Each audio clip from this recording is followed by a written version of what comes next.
Hey y'all, it's Britt, and I'm back with episode 2 of Mommosas and Girl Talk. I know this has been a long time coming. I am definitely trying to work on my schedule with recording, so please just be patient with me. I'm trying to pump these out as much as I can and trying to balance wife, mom. So yeah, I'm I'm I'm gonna get better. I promise.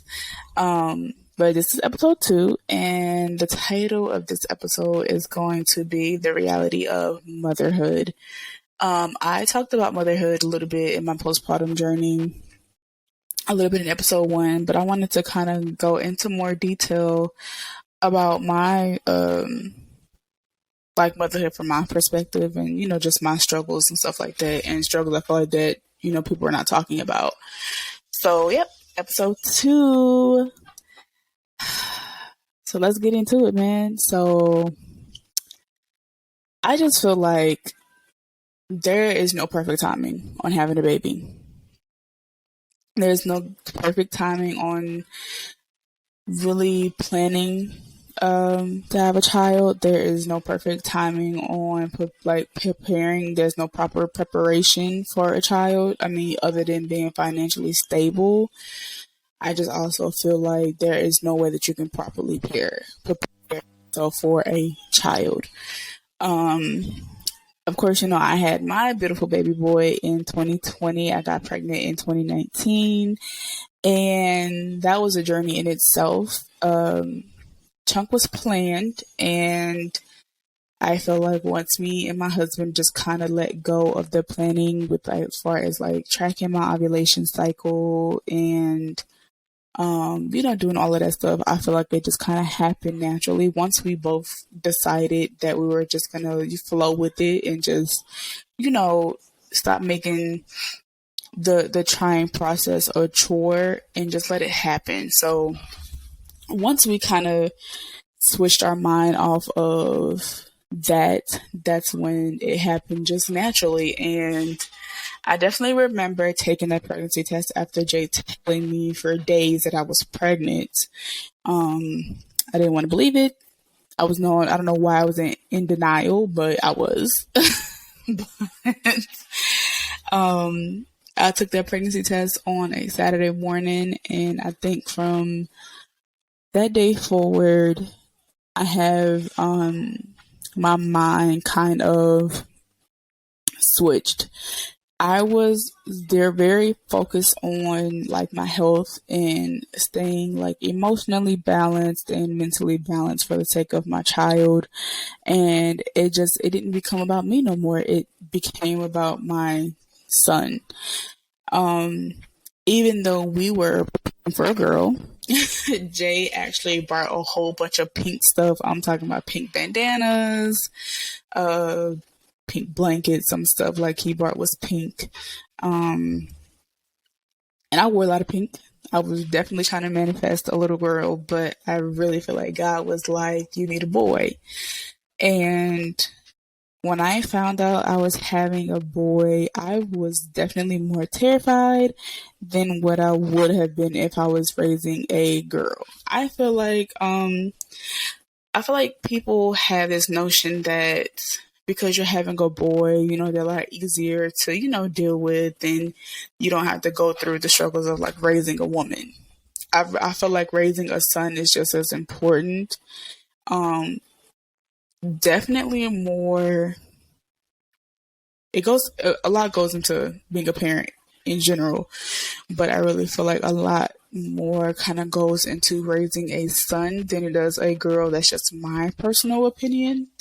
Um, because I want my son to be emotionally stable. You know what I mean? Like I want him to like understand that it's okay to be vulnerable. It's okay to not be okay. It's okay to show your emotion. And we have to teach him how to be polite and respectable and how to be men. So I feel like me having a boy, that's my purpose. I want my son to definitely grow up and be happy and be mentally healthy, be emotionally healthy. I want him to always be emotionally available to anybody he decides to spend the rest of his life with. because it's a lot of men out here who were not nurtured properly, and that is showing up in their adulthood, and it's showing up in their relationships and their friendships, and they're not functioning properly, So now they're in all of these relationships and having kids, and they're not emotionally stable or emotionally available to their spouse or their kid. So I feel like it's really important. I feel like it's really, really important that you instill that into your son, to be emotionally available and to honor your emotions. So I definitely feel like being a mom and taking on that role has been definitely an adjustment for me. I want to say that I definitely have my own trauma that's tied to my mom, and I am also currently in therapy now. Of course, I talked about that in the last episode, to like really unlearn a lot of the things that I kind of told myself and how I was going to be a parent. I was always like, I'm not going to abandon my kid. I'm not going to choose nobody else over my kid. I'm not going to make him feel like he's unloved or not wanted. And I'm not going to lie, y'all. I definitely felt like, in a sense, like when I first had him, even though like he doesn't really know what's going on. Like, he doesn't know, he was an infant, so he doesn't know that like I'm buying all this stuff for him. I definitely felt like I was starting to overcompensate because I never ever wanted him to feel like my mom don't do nothing for me. So I'm talking about as early as that. That's when I started to overcompensate, and I feel like I'm getting better. I don't overcompensate now, but I definitely have, you know, not over, I kind of stopped overdoing it so much, because I didn't realize like how much I was kind of starting to overcompensate, and my therapist was, pretty much just telling me like that's something that you can unlearn now because he's still young, and you don't want him to grow older and, you're overcompensating with like financial like things like buying him clothes and shoes and stuff like that, and you don't want to learn that as he goes into his teenage years and stuff like that, because then he's gonna be like, yeah, you did this but you wasn't emotionally available and stuff like that. So definitely something I had to unlearn early. And that's, like I said, that's tied to trauma that I dealt with as a kid for myself. So I feel like motherhood teaches you a lot. It definitely teaches you how to love properly. It teaches you how to have patience. It teaches you routine. It teaches you understanding. And I also feel like there's a lot of emotion that goes into motherhood as well. Like, you're always questioning yourself, like, am I a good parent? Am I doing enough? Does he know I love him? Does he know I care about him? Does he know I would give him anything in the world? Like, it's a lot of stuff that goes, I feel like that is on your brain mentally every single day as a mother. And I feel like, like I said, you're never really ready to be a mom. And I feel like, there's a lot of moms who carry that guilt. Like, dang, I wish I would have waited just a few more years. I'm not really ready. I don't want to struggle with my baby. Like, I feel like a lot of moms have that button. Like, they wish they had that button where they can kind of like undo and just, get a little more further in their career or whatever they're trying to do, to really provide better for their kid. And that's okay. Like, it's okay not to be prepared and not to be ready. I felt like I definitely could have waited another year to have my son, but I mean, he's here, and I felt like if anything, he has definitely motivated me to do more for myself. So it's okay to have that mom guilt. I mean, I feel like that's a normal feeling. And mom guilt is definitely real, and it's definitely something that's normal. It's not easy to be a parent, and it's not easy to be a mom. And like, I mean, you're responsible for another human every single day in, day out. Like, we don't get no breaks. We don't get to be like, oh, I don't feel good, so I ain't doing shit today. I'm not momming today. Like, we don't get that. We have to wake up every day and choose our kids. So I feel like, there's a lot of moms who struggle with that. And I think that kind of ties into the postpartum depression and the anxiety that I feel like that is not talked about enough. I feel like, everybody glorifies pregnancy and glorifies having a baby, but nobody talks about the realities of dealing with your mental and emotional state after you have a kid. That is a heavy thing, because now you have, if you had a C-section like me, you have scars. You have a scar that you have to live with every day. And I also gained a lot of weight. Like, I was probably, I want to say maybe like 145, maybe 150 before I got pregnant. By the end of my pregnancy, I weighed 205.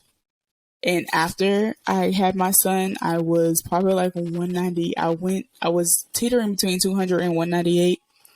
And I think when I got home, with me being down for 8 weeks, and then with me also going through my depression and my anxiety, I was definitely emotionally eating and not being healthy. So I got up to like, I'm 228 now. I definitely lost some weight.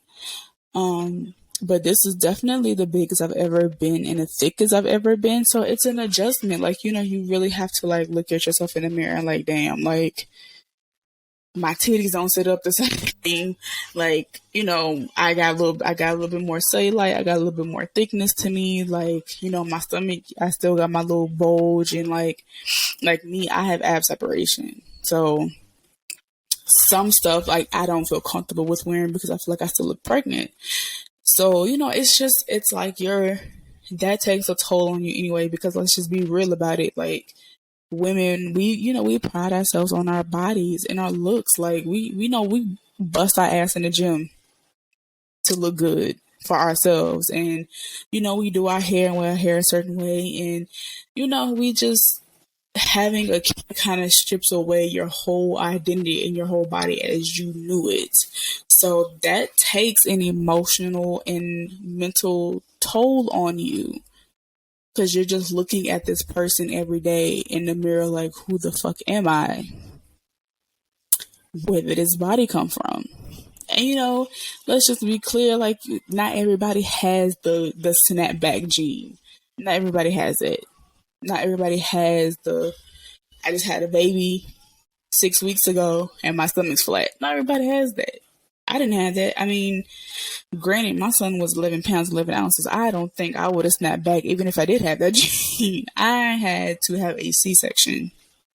And what caused my ab separation was, outside of him being 11 pounds, 11 ounces, I actually had to have them pretty much push him out of my stomach. Like, they had to press down on my stomach because he still got stuck. And that was the whole point of me having the C-section, so he would not get stuck. And he still ended up getting stuck. So, it's a lot of stuff that goes into really rehabbing your body. And not only do you have to rehab your body, you have to rehab your mind and your emotional state. And that is a lot on a woman, because you got to think, we have to bear the child, carry the child for 9 months, almost 10. And then we have to heal, whether it's vaginal birth or a C-section. We have to heal. And if you have a vaginal birth, you're down 6 weeks. If you have a C-section, you're down 8 weeks. And that's if your scar doesn't get infected or anything like that. That's if you don't have any other complications outside of healing. And then you have to go back to work. Like, then you got to go back to real life. And then you got to find daycare. You got to, like, we carry a lot.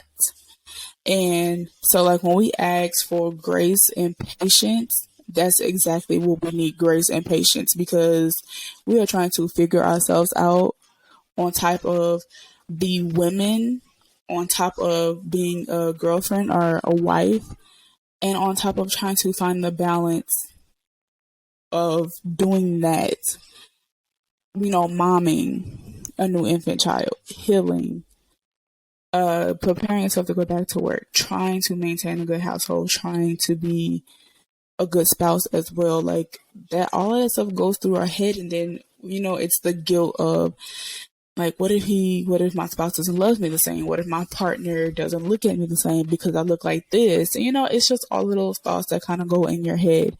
So postpartum is definitely a journey, and it definitely takes a lot. You have to make sure that you have a good tribe of people. You really have to make sure that you have a good support system. And I honestly don't think that I probably would have got through my healing after having Chunk. I don't think I would have got through my healing without my mom being here. She stayed here pretty much the whole, I want to say maybe 6 months of Chunk's life. She stayed because again, I had Chunk.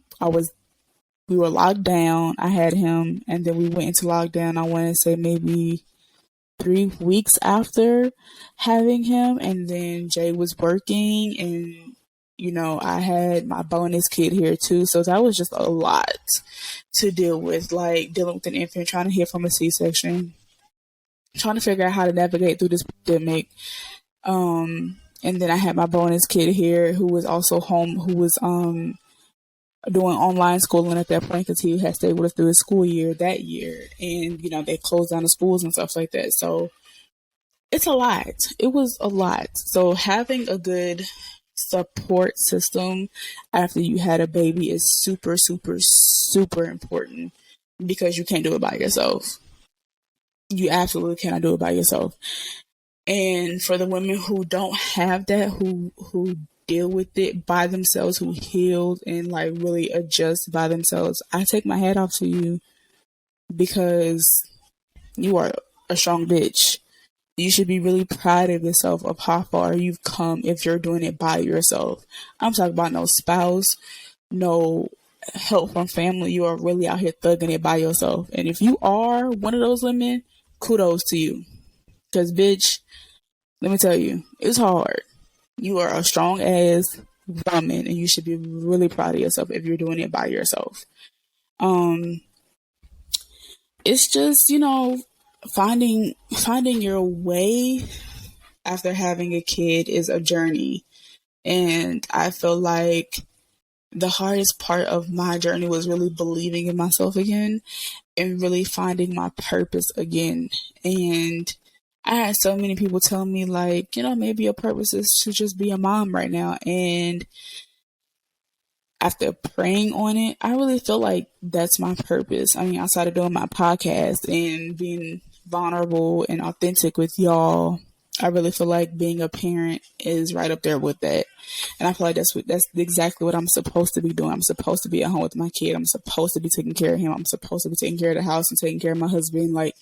And that's just what I'm supposed to be doing. And I am definitely in a much better place emotionally and mentally than I was those first 2 years of his life. I still had to pull it together because I still had to be a mom. But I definitely had my days where I struggled mentally. I still have my days where I struggle mentally, and I deal with a lot of mom guilt and things like that. So it's heavy. Like it's heavy. But I feel like women are built for tough. We are just built to be strong, and I feel like we are definitely superwoman. I said superwoman.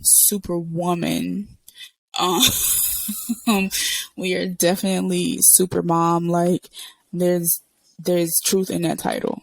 And I feel like, we definitely deserve more respect than what we get.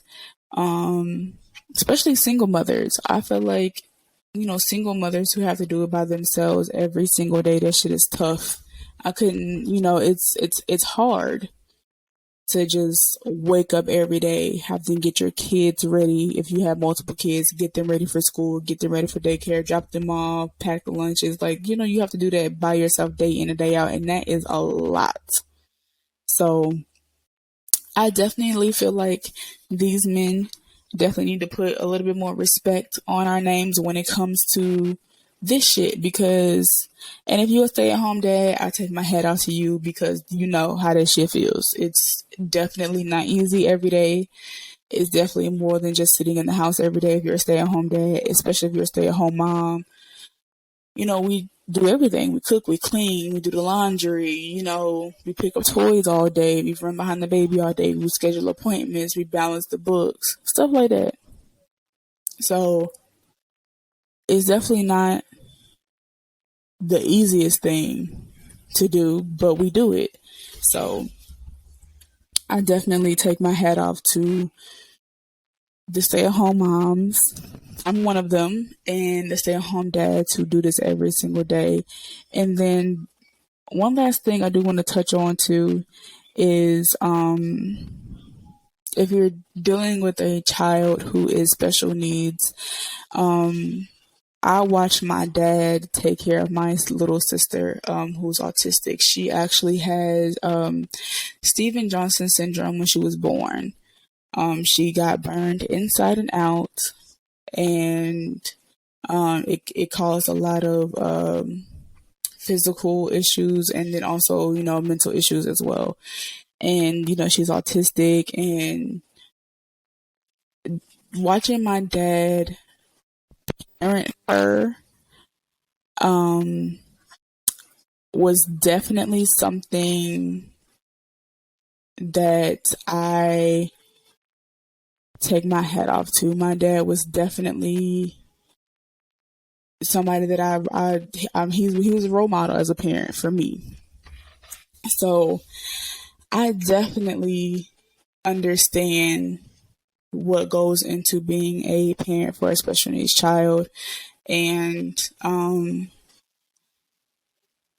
gonna just be real with y'all. Chunk is going through some adjustments right now. He is actually speech delayed, and he has some sensory things going on as well. And he also is autistic. I haven't got an official diagnosis yet. I'm still waiting to take him to the place to get diagnosed, but the signs are there. He has all of the symptoms, and if I had to be honest with you guys, I definitely dealt with some mom guilt about that. Because I definitely was questioning myself, like, is there something I could have done different? Maybe I should have, practiced a little bit more with him as far as like words and stuff like that. But when I had his initial evaluation with his OT therapist, and he also is in something called early steps that actually helps with getting him prepared for school, and actually helps me learn how to communicate with him and get him to communicate properly. They kind of helped me understand, like, a lot of kids who were born during the pandemic have had delays, and a lot of them definitely were going through adjustments as well. I think the hardest thing for me about that is I have to learn my kid all over again. So on top of parenting him like he's a normal kid, 'cause I never want him to feel like he's not normal. He's definitely a normal kid. He just has, I call them superpowers, because I feel like autistic children are definitely super, super, super smart.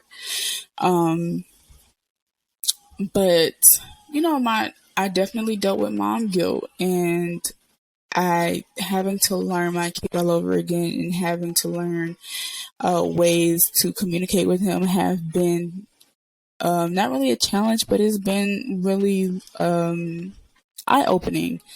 It just made me see how much patience my dad had with my sister, and how much time and effort he put into her upbringing, and getting her whatever she wanted and understanding her as a child. So I definitely take my hat off to any mother who is going through that right now.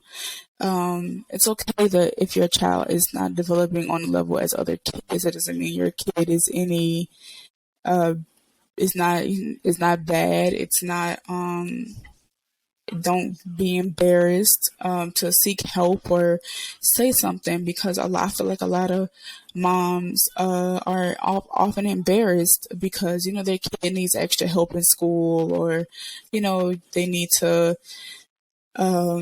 get them help in speech therapy and stuff like that. But it's okay. Like, it's just okay. Not every kid develops the same, and I definitely had to learn that from myself too. I've been really quiet on Chunk's journey and his diagnosis because I was a little, not really embarrassed, but I was a little ashamed of myself, because I feel like maybe that's something I could have done different for him. But I know, as a mother, it was my job to advocate for him. And I knew that something was off, and I knew that now is a time to get the help for him. So, like I said, we as moms, we definitely wear a lot of hats, and we definitely have a lot on our plate when it comes to our kids. And with Chunk being, I would say, special needs, with him being that, it has definitely taught me more about understanding and definitely unconditional love for my son. I mean, these are just the ups and downs of motherhood. I mean, I'm learning sign language now. We practice words, and he's learning sign language, and it has definitely been fun and fulfilling to see my baby progress in everything that he is in right now. And I'm probably going to do another episode on autism and special needs, and being a special needs parent, because I feel like we need support. And let's just be real, not a lot of people are very open about talking about that with their kids. But like, I really feel like motherhood is definitely something that is life changing, and it has definitely opened my eyes to the different kinds of mothers, and it's definitely allowed me to give my mom some grace as well, because being a mom is not easy, and making decisions for your kids are not easy. And a lot of people just can't handle doing that every single day, day in and day out. So I definitely, I have a little bit more grace for my mom. It has definitely healed, or starting to heal, our relationship with me being a parent myself. So, motherhood is, it's joyful. It has its days where it's just not so good, and you kind of have to step back outside of being a mom and be like, I am a woman, I am human, I have emotions and I have feelings too, I have off days. I I have my days, and I be in here like frustrated, tired, overwhelmed, overstimulated, because Chunk is just on me, and I can't get nothing done, and sometimes I don't feel like getting anything done, and I really just have to have a talk with myself, like, this is okay, like, you deserve a day. So it's okay. If this is that day that you need, then you take that. I definitely am working on being more open with my spouse about what it is that I need as far as support, because I do have my days where I'm just like, I can't today, not today. So, and I feel like, that's okay. So I just want to end this episode with saying, if you are a new mom or a current mom and you have some struggles, I just want to let you know that it's okay not to be okay. It's okay to have your days. It's okay to step back from your day to day and just take a lazy day, to watch movies with your kids, or just really pour into yourself if your kids are at school and you have that a long time, don't come home and do laundry. Go home, go to Starbucks, get some coffee, watch a movie, sit on the couch all day. If that's what you feel like you need to do as your downtime, then you take that downtime. Because you cannot pour into your kids and your family from an empty cup. And I'm learning that for myself. So it's okay not to be okay. Take your time. Give yourself grace. Be patient with yourself. You know, it only gets better from here. Take it one day at a time. And, you know, love on yourself. You know, cherish yourself. Love on yourself. Practice self-care. Speak life into yourself. And never, ever doubt yourself as a mother, because you are doing the best you can with the best that you have. And we are in crazy ass times right now. So you're doing the best you can. I take my hat off to you. I'm proud of you. And I love you. If nobody else told you that today, I love you as a mother, as a woman, as a human. So I just wanted to go ahead and end this episode on a positive, light note. And thank you guys for listening. Like I said, this is episode 2. And I appreciate all the love and all the positive feedback that I've been getting from my podcast. Thank you so much for tuning in. And be sure to like, share, and comment. You know, tell a friend to tell a friend. And, you know, I'll be back next week with episode 3. And we're going to talk about some real shit, episode 3, because I got some shit to say, okay?